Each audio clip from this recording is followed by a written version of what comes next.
Olha que palavra que ele falou, tem que pegar, fica atento, irmão. No pregador pode ser o João ou o José, a Maria ou a Joaquina, entenda? Ele está dando a palavra. Eu contei esses dias agora, tinha um obreiro chamado José Luiz, né? Não sei onde ele está, se Deus abençoe ele. Eu estou falando de quase 40 anos, eu era pastor de Madureira, 87, então tem 37 anos. E eu fui ao escritório de uma reunião ministerial, um assunto da igreja. Bem, quando eu voltei, ele já estava atrás dele, já estava pregando. Eu parei nos fundos assim, fiz assim na parede, ó. Quer dizer, continua pregando, fiz assim, ó. Continua pregando. Ele continuou, eu sentei. E ele deu uma palavra, ele assim, então o diabo deixou, vieram os anjos servir. Ele disse, é isso aí que eu queria. Quer dizer, eu estava precisando de um complemento, de um estudo que eu estava fazendo, e o Zé Luiz, sem saber daquilo, foi usado por Deus para me ensinar aquilo, para me dar aquela palavra, né? Como agora que o Ricardo estava dando, olha a mensagem que ele deu para vocês. Romanos capítulo 10, isso, versículo 8, mas que diz, a palavra está junto de ti. Você ouviu a palavra, ela está junto de ti. Qual? Aí disse, na tua boca e no teu coração, qual? Esta é a palavra da fé que pregamos, não é letra, não. Eu falava hoje, no culto das 5 horas da tarde, que Deus falou claramente, como ele citou ali, Deus falou de uma maneira muito clara ao Moisés, aí falou com o povo de Israel, Deuteronômio 28, ele diz assim, se ouvires atentamente a voz do Senhor teu Deus, tendo cuidado de guardar todos os mandamentos que eu te ordeno hoje. O que é isso? Não é a letra, você conhece. Salmo 91, eu conheço de cor. Você conhece o Salmo, não é a revelação. Você tem que ficar atento à palavra da fé que pregamos, a revelação que Deus está lhe dando naquela mensagem, naquela pregação. Senão eu não pregaria mais a Bíblia, que eu já li a Bíblia toda e não falaria o quê? Como você, quantos aqui já fizeram a leitura comigo? Nós estudamos algumas vezes. Quem já fez leitura da Bíblia comigo toda a leitura? Vários aqui fizeram, já lembro. Várias vezes, acho que eu vou voltar a fazer um dia desse, né? A leitura da Bíblia, dando tantos versículos por dia, só para parar quando alguém pergunta. Você já leu a Bíblia toda? Alguém pergunta para você. Já perguntaram para você? Você já leu a Bíblia toda? Você já li, tá bom. Vou marcar um plano de leitura para vocês, você dou para vocês lerem em casa, depois para ler em casa. Mas voltando aqui então fique atento à mensagem que você está ouvindo, à pregação que você está ouvindo. Essa é a palavra da fé que pregamos, a saber que se com a tua boca confessares ao Senhor Jesus e em teu coração creres que Deus o ressuscitou dos mortos, serás salvo. Por exemplo, essa palavra aqui, acompanhou o ministério. Quando eu, antes de orar, digo, pessoal, antes de orar, se você ainda não tem a salvação, receba a salvação. O que você tem que crer? No coração que Jesus morreu pelos seus pecados, no coração você crê que Jesus ressuscitou dentre os mortos, e diga, Jesus, eu creio, me salve, e Ele vai te salvar. É a mensagem que está ali. Mas vem mais, o 10 agora, tudo eu estou pegando no gancho do Ricardo aqui. Aí diz, versículo 11, não, o 10, visto que com o coração se crê para a justiça, se ouve a pregação, é no coração que você crê. Não é aqui, olha para mim, eu falei que eu tinha um professor, né? Ele foi um professor meu muitos anos atrás, e estudo secular, ensino secular, formação acadêmica. Eu estava estudando, e ele fala, não estou dizendo que é você, hein? Ele disse assim, tem aluno que é vaquinha de presépio. Eu falei, mas o que é isso, vaquinha de presépio? Você fica lendo, dando a matéria, e fica assim na sala de aula. Aí ele para e fala assim, o que eu falei agora? Quer dizer, ele está viajando, fica só mexendo com a cabeça. Mas eu lembrei que na pregação do Evangelho acontece isso. Eu tinha uma ação na Praça da Sé, não tinha igreja aqui, então tem muitos anos. E ela tinha uma mania que eu estou pregando, ela ficava escrevendo um pedido de oração. Aí de vez em quando ela botava um óculosinho e falava assim, amém, Jesus, amém, Jesus. Eu disse, essa irmã não está prestando atenção que eu estou pregando, não. Eu estou pregando e ela... pela reação via do povo, quando você fala alguma coisa, que a pessoa concorda, que ela não estava tendo a reação. Aí daqui a pouco eu falei assim, veio na minha cabeça, então, pessoal, o irmão está morrendo com aquele câncer. Ela fez assim, amém, Jesus? Eu falei, amém o quê, irmão? Está amarrado. Amém, assim seja, quer dizer, amém é concordância, a pessoa está desligada. Mas é toda a vericidade agora. Com o coração se crê. Entenda bem, você ouve a pregação, guarda no seu coração, porque aqui do lado, volta um pouquinho, Atos 7,39. Atos 7,39, olha que coisa profunda. Diz, ao qual nossos pais não quiseram obedecer, antes o rejeitaram, e em seu coração tornaram ao Egito. Já dei essa mensagem. Eles voltaram fisicamente para o Egito? Não, mas voltaram no coração. Tem gente que nunca matou ninguém, mas no coração já matou. Ou pelo menos torceu para isso acontecer. Tem gente que nunca pulou o muro. Linguagem alta dá para entender, mas no coração já pulou. E se não se arrepender, não vai entrar no céu, não. Mesmo que ninguém saiba, mesmo que você nunca seja apedrejado, porque no passado era isso, mas no coração Deus vê. No coração você, às vezes, rejeita a palavra. O pastor diz uma coisa, você, não é bem assim, eu não creio dessa maneira. Você está rejeitando no seu coração. Está rejeitando, a palavra veio. Deus falou, Josué, não se aparta da tua boca o livro dessa lei. Quer dizer, o que você recebeu de Moisés, guarda no seu coração, porque a boca fala do que o coração está cheio. Quer dizer, guarda no seu coração para quê? Para aquele no dia, quando você sentir um fracasso, o que ele falou aqui na mensagem, que lembra? Eu sou mais que vencedor. Não sou derrotado, eu sou mais que vencedor. Veio os sintomas, ou veio até o diagnóstico. O doutor disse, Jair, é doença tal, tá bom? Tá, o doutor não inventou história, não. O Holter acusou a arritmia, entenda bem. O Eletro acusou aquilo. Faça o tratamento que ele mandou, mas em oração proteste. Deus faz o sábio voltar atrás. Lembra da semana passada, eu falei uma curiosidade? Que imagine se a Sara vivesse hoje, pessoal. Sara, do Abraão. Chegasse no médico hoje e falasse, doutor, estou grávida. Você só está brincando comigo, né? Não, tudo bem, nós entendemos isso, são coisas que acontecem mesmo na nossa mente. Não, doutor, eu fiz teste de farmácia. Você está brincando comigo? Esse teste de farmácia engana. Eu só pegou de alguém, doutor. Sou uma pessoa séria. Tá bom, vamos fazer um exame de sangue. Aí está lá, o índice beta lá da gravidez está lá em cima. Ele não aguenta, liga para o professor dele. Professor, vem aqui, por favor. Professor de universidade. Doutor, está aqui. Professor, essa senhora aqui está grávida. Ó, você está brincando comigo? Você aprendeu tanto comigo para querer uma loucura dessa? Mas está aqui o exame, você sabe que isso é falho, pode acontecer. Vamos para uma ultrassonografia aí. E está lá o bebezinho lá dentro. O que a Bíblia fala? 1 Coríntios, capítulo 1, versículo 18 e 19. Isso é forte, pessoal, porque a palavra da cruz é loucura. Ainda que seja loucura, guarde no seu coração. Guarde com você, não se apague da tua boca. Para os que perecem, para nós que somos salvos, é o poder de Deus. 19. Porque está escrito, destruirei a sabedoria dos sábios. O doutor dizia, mas ela não está ovulando mais há muitos anos, já tem amortecimento, tem isso, tem aquilo. Todo o conhecimento dele caiu por terra. Como pode uma coisa assim dessa? É Deus operando. Por isso que nós temos que guardar a palavra junto de nós. A palavra no nosso coração, ainda que seja, porque ela vai, se não está valendo ali no momento, você guarda com ela, com você. Lá na frente, quando recebe um diagnóstico, você vai lembrar, mas espera aí. Marcos 10, 27, os impossíveis para os homens são possíveis para Deus. Realmente é impossível acontecer isso, porque o câncer deu uma metástase, ou já está aqui avançado, mas Deus vai mudar essa história. Deus vai fazer o sábio voltar atrás. Essa palavra que ele trouxe é forte. Guarde com você aquilo que Deus fala, aquilo que Deus revela para você. Numa mensagem, numa pregação, você guarda que aquilo é Deus com você. Deus se revelando para você. E está dizendo, eu quero te acompanhar com essa palavra. Guarda. Eu, por exemplo, eu fiz um estudo uma vez. Foi um primeiro versículo sobre o negócio de medo. Quando eu cheguei na igreja, eu tinha pânico, depressão acompanhada de pânico. E o primeiro versículo que eu guardei, que eu nunca mais esqueci, ele me acompanha. É Isaías 41, 10. Não temas, porque eu sou contigo. Aí eu não tenho que sentir Deus, sentir um calor, entenda bem, ver um homem de branco. Não sei porque o pessoal fala de branco, pode ser cor de abóbora, sei lá. O anjo que o Davi estava com cor de âmbar, né? Um pouco diferente de branco e tudo. Então, a pessoa vê, o outro estava até uma outra cor dourada. Então, o que você tem que fazer? Crer naquela palavra, ela vai te seguir. Então, quando vir o medo, não, ele está comigo.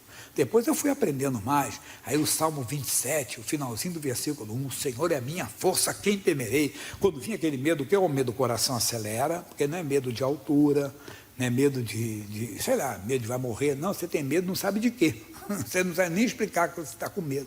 Você pensa que vai morrer, o seu coração acelera, como diz o outro, parece que vai sair pela boca, a sua mente fica confusa, você pensa sempre o que você não quer pensar, tudo antagônico, oposto ao que você crê, o que você é entenda bem, o que você é e o que você realmente acredita. Você começa a pensar totalmente ao contrário. Aí o que você faz? Não, o Senhor é a minha força. Está amaldiçoado esse pensamento. Em nome de Jesus, não vou temer. Isso nunca vai acontecer. Está amaldiçoado já em nome de Jesus. Voltou, já está amaldiçoado esse pensamento. Nunca vai acontecer. Por quê? Porque o Senhor é a minha força. O que eu fiz? O que ele pregou. Eu guardei no meu coração aquela palavra que Deus falou comigo. Aquela palavra me acompanha, aquela palavra te acompanha. 1 de Pedro 2:23. Palavra forte, hein? Olha o que ele diz para nós aqui. O qual, quando o injuriavam, não injuriava. Não tem esse negócio de dente por dente, olho por olho. Esse cara falou de mim, eu tenho mais coisa para falar dele também, não? Para com isso. Jesus falou, bem dizei os que vos maldizem. Mais ainda. E quando padecia, não ameaçava. Às vezes, quando perdemos, só queremos ameaçar. Não podemos. Não podemos entrar nisso. Mas entregamos àquele que julga justamente. E se alguém está me ameaçando? Olhe por ele. Não entra nessa. As pessoas se perdem completamente. No primeiro livro de Reis, capítulo 19, esse homem era de Deus, mas nesse dia ele estava fraco, e às vezes nós estamos fracos, está faltando algo para nós. 1 Reis 19. E Acabe fez saber a Jezabel tudo quanto Elias havia feito, e como totalmente mataram a todos os profetas à espada, os de Baal, para o desafio de Elias. Quando ela ouviu, por isso que as pessoas devem entender, quem prega o Evangelho é quem vive o Evangelho. Porque a pessoa que não prega, ela acaba falando de maneira diferente. É como a história dos porqueiros, que eles falaram na cidade o que tinha acontecido com os porcos, e quase não falaram do homem, que tinha uma legião de demônios. O Acabe falou para ela, Jezabel, ele acabou com os profetas de Baal. Mas como é que ele ia ter falado? Agora você tinha que ver. Os profetas de Baal clamaram a Baal e não houve resposta. Não veio um pingo de fogo dos céus. Mas quando Elias clamou, desceu fogo, lambeu até a água. Mas ela devia aceitar que então o Deus dele é o Deus verdadeiro? Não. Ela foi com ameaças. Aí diz assim, versículo seguinte, então Jezabel mandou um mensageiro a Elias, olha a ameaça aí, e diz-lhe, assim me façam os deuses, e outro tanto, se de certo amanhã estas horas, não puser a tua vida com mão deles. O que vendo ele se levantou, e para escapar com vida se foi, e veio a Beerseba, que é de Judá, e deixou ali o seu moço. E ele se foi ao deserto caminho de um dia, e veio e assentou-se debaixo de um zimbro, e pediu em seu ânimo a morte, e disse, já basta, ó Senhor, toma agora a minha vida, pois não sou melhor do que meus pais. E deitou-se, e dormiu debaixo de um zimbro. Esse dormir aqui é a depressão que toma muita gente, desânimo. Por quê? Porque é muita perseguição, muita luta. Em vez de você levantar e enfrentar, não como os homens, mas orar e deixar Deus dirigir. Não.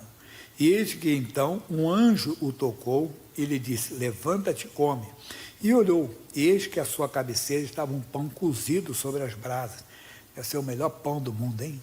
Pão sobre as brasas do céu. Quem fez aquele pão? Foi o próprio Deus que mandou para ele. Era um maná, realmente, uma coisa especial, dada por Deus. E uma botija de água. Que água era aquela? E comeu e bebeu e tornou-se a deitar. Estava muito abatido, muita depressão mesmo. E o anjo do Senhor tornou segunda vez e o tocou, dizendo, levanta-te, come, porque muito comprido será o caminho. Às vezes é um erro nosso. Nós falamos uma coisa para uma pessoa que está deprimida, ela não quer ouvir, não tem que insistir. Ali foi a segunda vez, a vez tem que ser mais. Tem que ficar ali, até você entregando, pedindo a Deus, me dá o pão certo para dar para ele, me dá a palavra certa. A pessoa está desanimada, está abatida, ela está querendo sumir da vida, desaparecer da vida, tem que pedir a palavra. Agora vem a nossa parte, diz assim, e é a parte que é importante para nós, e diz, e levantou-se, aí não, segunda vez, e o anjo tornou segunda vez, tocou e disse, levanta-te, porque muito comprido será o caminho. Levantou-se, pois, e comeu, e com a força daquela comida, caminhou 40 dias e 40 noites até Horebe, o monte de Deus. Uma coisa sobrenatural, ninguém consegue caminhar 40, não consegue caminhar um dia sem parar, imagine 40 dias e 40 noites. Porque quando você come algo dado por Deus, quando você recebe, o sobrenatural acontece na sua vida. Mas qual é a lição aqui? Não ligue para as ameaças. coma a comida que o Senhor dá, você vai ser forte para resistir mais. Aí eu vou falar lá na frente o que uma pessoa forte faz, quando a pessoa está forte mesmo. Vamos para Atos dos Apóstolos, aí começa a mudar. Capítulo 4, versículo 29, versículos 29 e 30. Nós não lutamos como os homens lutam. Diz: agora, pois, o Senhor olha para quê? Para as suas ameaças, e concede aos teus servos que falem com toda ousadia a tua palavra. Há uma ameaça velada no mundo, cada dia eles vão cercando, eles colocam outro propósito, como se não fosse nada contra o Evangelho, mas é. Como se não fosse nada contra a palavra de Deus, mas é. Eles trazem outro.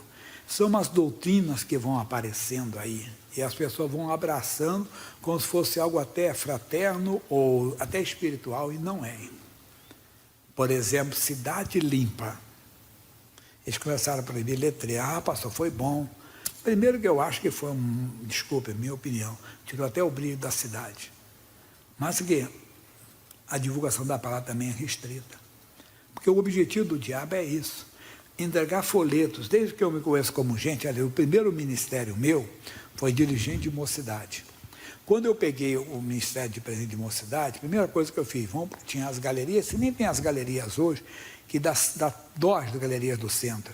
Galerias bonitas, pessoal. Que não sei se você anda aqui pelo centro. 7 de abril com Barão de Itapetininga, ligando ali as galerias, são lindas. Barão de Itapetininga com a 24, aqui, são lindas as galerias, muitas vazias.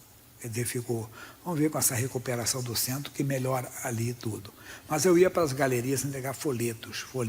Hoje, legalmente, dentro da lei, é proibido.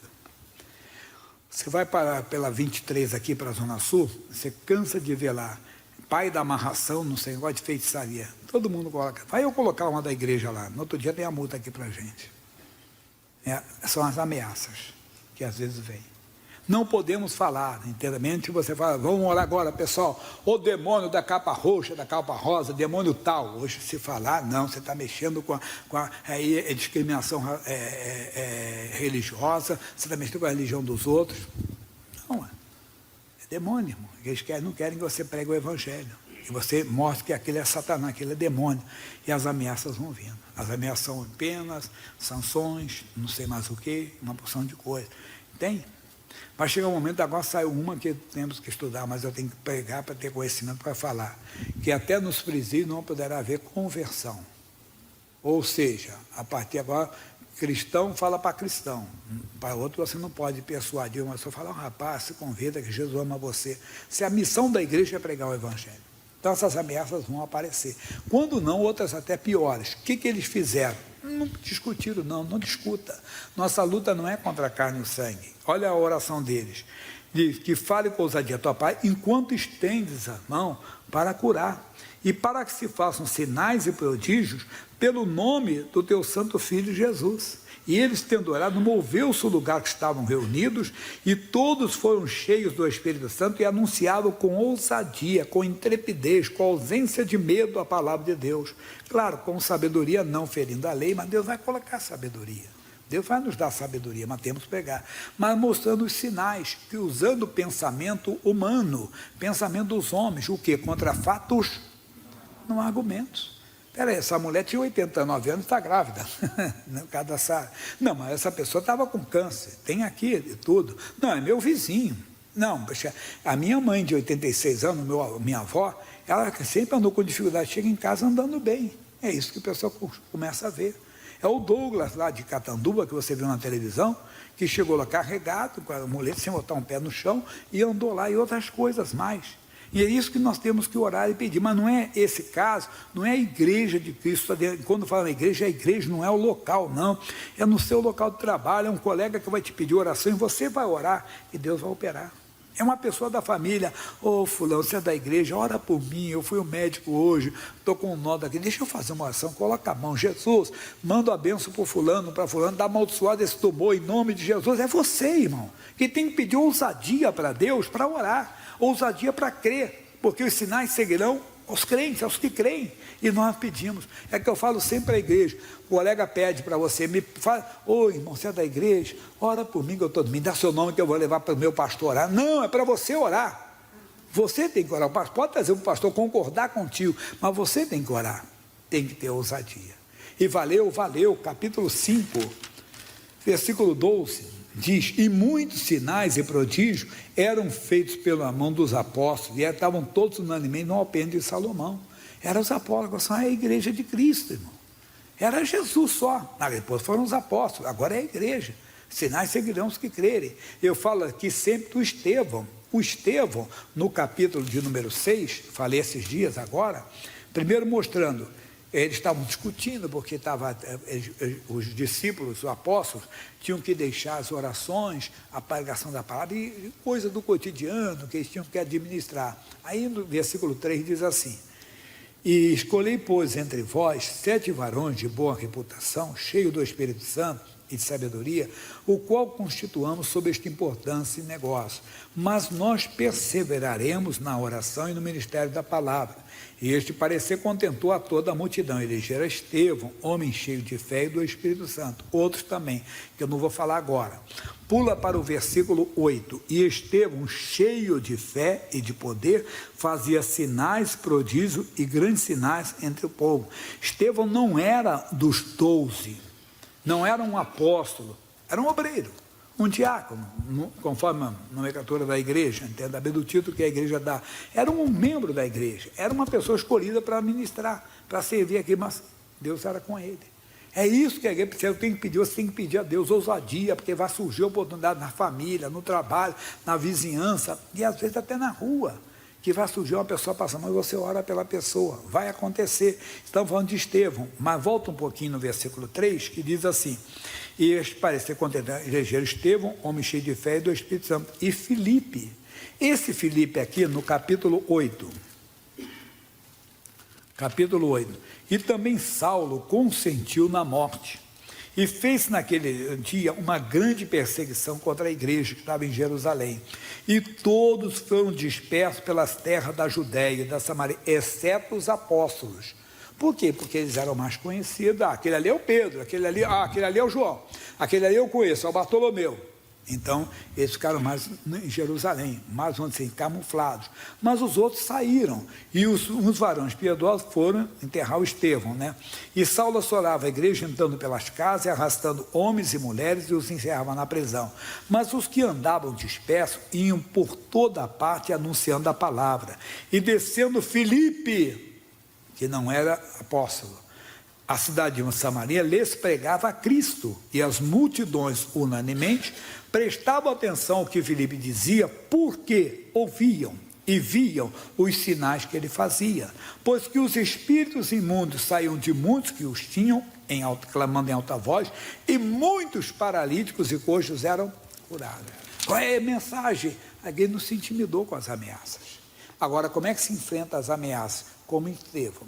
Olha o que aconteceu aqui. Volta um pouquinho agora, capítulo 7, versículos 58, 59 e 60. Expulsando da cidade, o apedrejavam a Estevão. E as testemunhas depuseram as suas vestes aos pés de um jovem chamado Saulo. E apedrejaram a Estevão, que em invocação dizia, Senhor Jesus, recebe o meu espírito. E pondo de joelhos, clamou em grande voz, Senhor, não lhes impute este pecado. E tendo dito isso, adormeceu. O último ato de Estevão nesse mundo foi orar pelos seus algozes, pelos seus os seus escarnecedores, seus carrascos. Ele fez isso. Valeu. Capítulo 9. Olha aí, igreja de Cristo. E Saulo respirando ainda o quê? Ameaça. Voltamos a falar das ameaças. Isso está aqui. Ameaças. Entenda. Contra os discípulos do Senhor, dirigiu-se ao sumo sacerdote e pediu-lhe cartas para Damasco, para a sinagoga, a fim de que encontrasse alguns daquela seita, que eram homens, que eram mulheres. Não liga quando alguém fala que a igreja é seita. Eles falaram isso da igreja no início. Em que homens, que é mulher, os conduzisse presos a Jerusalém. E indo no caminho, aconteceu que, chegando perto de Damasco, subitamente, o cercou um resplendor de luz do céu, e caindo em terra ouviu uma voz que ele dizia, Saulo, Saulo, por que me persegues? Quem és, Senhor? Ele disse, eu sou Jesus a quem tu persegues. Duro é para ti recalcitrar contra os aguilhões. E ele, tremendo e atônito, disse, Senhor, que queres que faça? Ué, aquele que ele perseguia está chamando de Senhor agora. Mas como é que a igreja venceu? Com oração, irmão. Não é, entenda bem, amaldiçoando, entenda bem, quem persegue a igreja. Amaldiçoando, entenda bem, quem é contra a igreja. Amaldiçoando aqueles que fazem leis contra a igreja. Não, não é desse jeito, não. É fazendo como Estevão, assim que nós vencemos as ameaças. Deus, tem misericórdia dessa pessoa. Quanto à ameaça dela, não tenho nenhum pingo de medo, porque o Senhor é por mim, quem será contra mim? Mas que essa pessoa se convença, que ela te conheça. Essas que estão perseguindo a igreja. É dessa maneira, porque aquele que hoje é um Saulo, está perseguindo a igreja, amanhã pode ser uma grande bênção para a igreja. Saulo se tornou uma grande bênção, se tornou o doutrinador da igreja cristã, porque Deus o usou para isso. Segundo os historiadores, era um homem, entenda bem, de vasto conhecimento, que dominava vários idiomas, e Deus usou. Nós precisamos. Então não fique chateado quando alguém começa a te ameaçar por causa da sua fé. E não, ore por ele. Não entre naquela, não fala, vamos voltar onde nós começamos. Quem lembra, pessoal? 1 de Pedro 2, 23. Eu tenho cola aqui. Aqui pode ter cola, tá, pessoal? Aqui pode ter cola, né? Então, não é que eu estou velhinho, estou esquecendo, não. 1 de Pedro 2, 23. Ele está dizendo para nós. O qual, quando o injuriavam, não injuriavam. Ah, falou de mim, eu também tenho umas coisas. Não, para com isso, eu dou misericórdia para essa pessoa. É, verdade. E diz assim, e quando padecia, não ameaçava. Não paga mal por mal, não. Diz, mas entregava-se àquele que julga. Você está só, você vai ver, o meu Deus vai colocar isso na sua boca, um câncer na sua boca. Para com esse negócio, mas já ouvi alguém falar isso. Você está se levantando contra a igreja, está falando mal de Jesus, mal da igreja, o meu Deus vai colocar um câncer na sua boca. Só se for o Deus dele, que o meu Deus não coloca, não. Meu Deus está para salvar as pessoas. Deus não está fazendo isso de maneira alguma. Vamos entrar no Evangelho, vamos ter o Evangelho de Cristo e vamos salvar. Então, agora nós vamos inventar as ameaças de cabeça erguida. Como falou o Ricardo, a palavra está junto de ti. Se Deus é por nós, que será contra nós?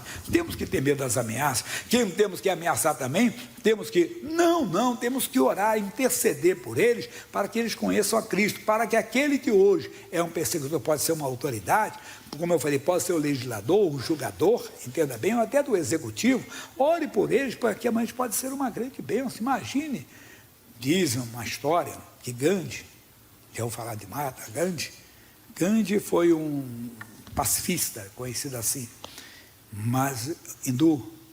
Mas esse homem um dia foi na porta, segundo conta uma história, que ele foi na porta de uma igreja cristã, e o cidadão não deixou ele entrar. Que igreja cristã é essa?